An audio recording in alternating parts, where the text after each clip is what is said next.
بسم اللہ الرحمن الرحیم۔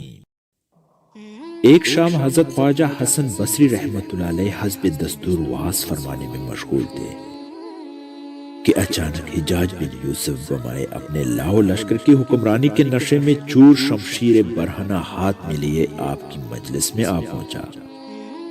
حجاج بن یوسف کا رعب و دبدبا اور سفاکی سے سب بخوبی واقف تھے، لوگ اس کے نام سے کانپتے تھے۔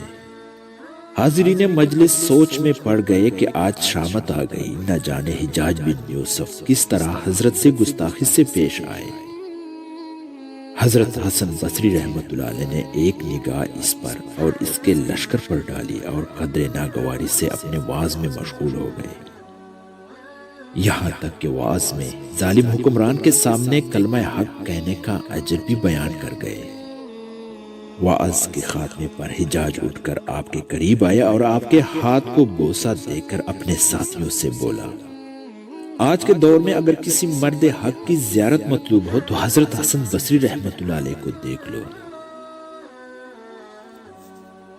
حضرت خواجہ حسن بصری رحمۃ اللہ علیہ ایک دن مسجد کے چھت پر بیٹھے خدائے واحد کی شان میں کھوئے ہوئے تھے۔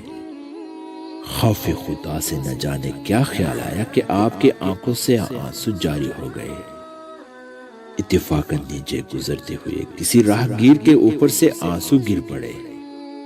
اس نے اوپر دیکھتے ہوئے کہا، بھائی یہ قطرے پاک تھے یا ناپاک؟